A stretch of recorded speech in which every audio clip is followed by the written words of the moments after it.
Hello dear students, I hope you have watched the previous video in which I shared with you about two different types of papers, isometric dot paper and square dot paper. So today we are going to explore much more on isometric dot paper. Do you remember पिछले बारी मैंने आपसे एक सवाल पूछा था? चलो मैं अपना सवाल दोहराती हूँ. Let us join the 4 points or the 4 dots on the isometric dot paper, and you see that here we get a rhombus PQRS. इसे मैंने rhombus क्यों बोला?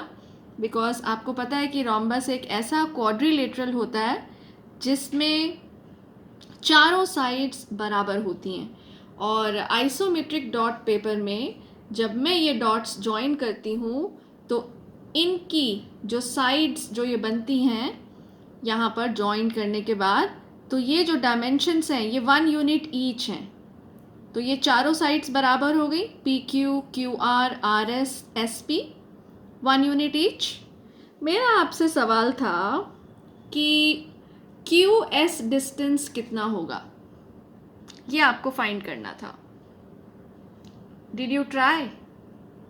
आपने कोशिश की कि कैसे हम फाइंड आउट कर सकते हैं कि क्यू एस क्या है. Q S is one diagonal of this rhombus P Q R S.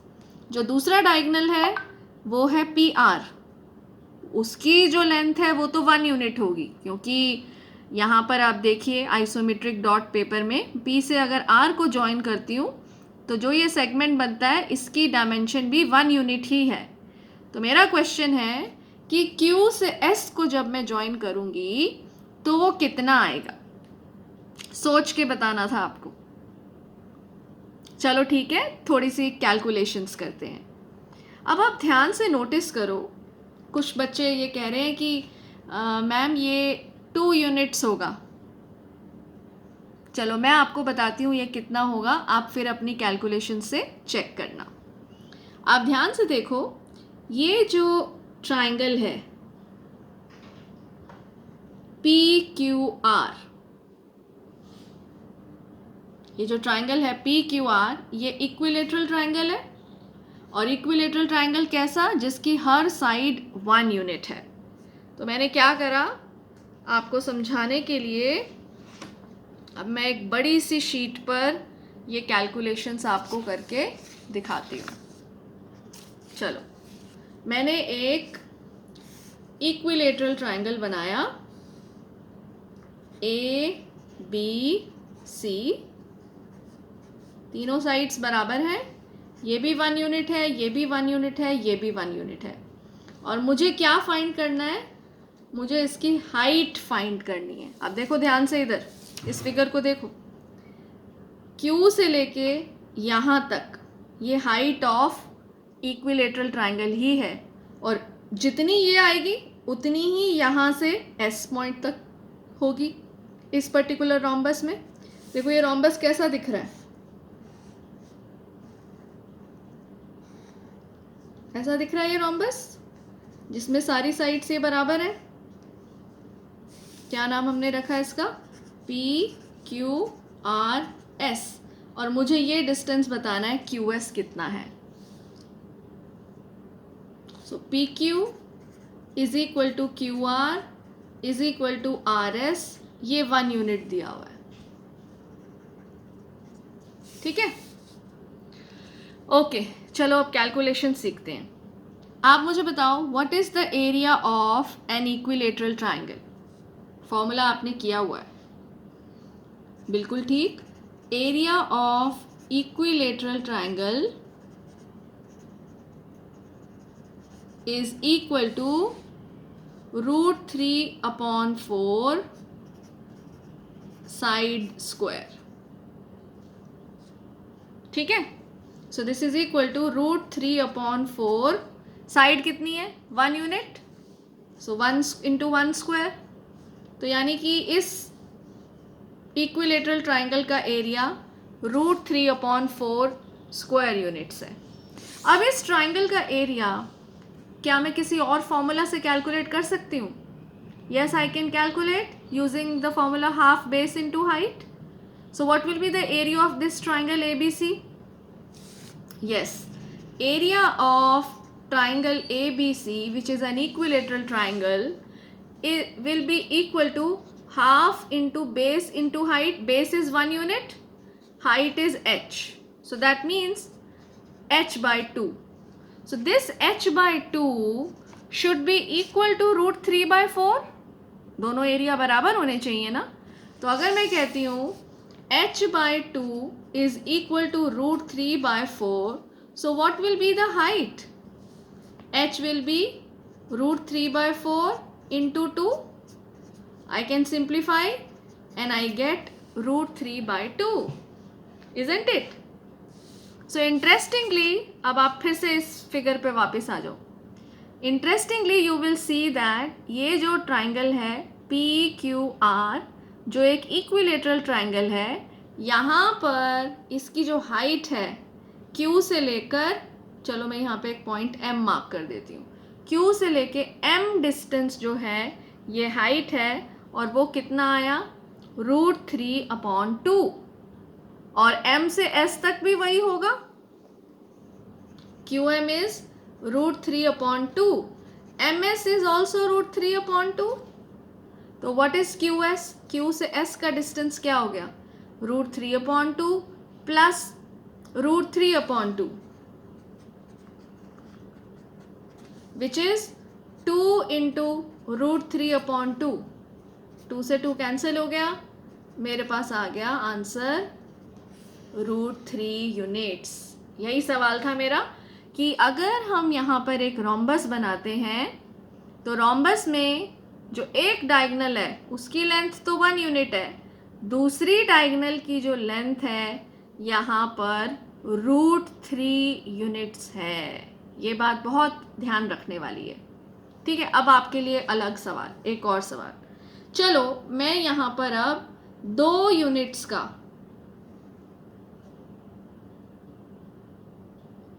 एक रोम्बस बना रही हूँ.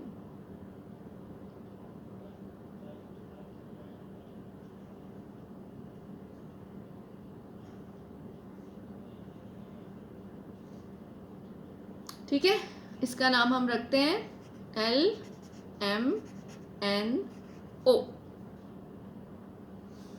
एंड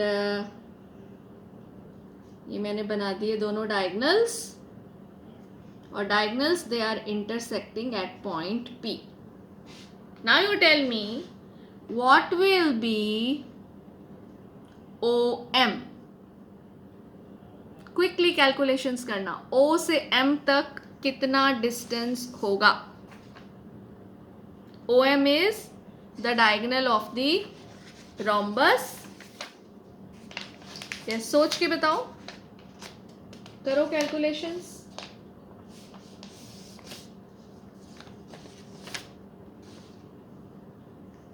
L से P तक तो ठीक है 1 यूनिट है, और P से N तक भी 1 यूनिट है, तो 1 + 1 ये तो आ गया 2 units.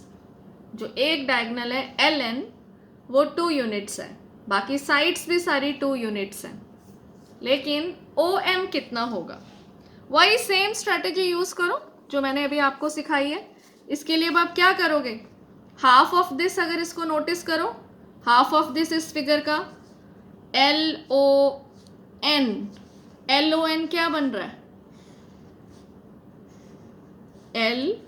LON. It is making an equilateral triangle. Sides क्या क्या है? 2 यूनिट्स ईच. अब सेम प्रोसेस बताओ जो मैंने आपको अभी बताई. यहाँ से मैंने एक परपेंडिकुलर ड्रॉ कर लिया, मान लो, उसको मैंने कहा let the height of this be h. So what is the area? Area triangle LNO is √3/4 into side square, which is √3/4 into 2 square. Side is 2 units. 2 square is 4. 4 से 4 कट गया तो √3 square units आ गया. ये तो एक method से आ गया using the formula. If I use area triangle LNO is half base into height. Base is how much? 2 units and height is how much? H units. Half into 2 into H. 2 से 2 cancel हो गया. Answer आया H. So what is height? Yes, these two areas should be equal. So H is equal to √3 units. Isn't it interesting? तो यहाँ पर O से P तक जो डिस्टेंस है वो √3 यूनिट्स है. ऐसे ही P से M तक भी √3 यूनिट्स है. तो what is the measurement of second diagonal? OM. OM is equal to √3 plus √3 which is 2√3 units. Isn't it interesting? तो इन जनरल मैं आपको बताती हूँ कि जब हम इक्विलेटरल ट्राइंगल लेते हैं तो एरिया और हाइट हम कैसे फाइंड करते हैं. जनरल फॉर्मूला भी है.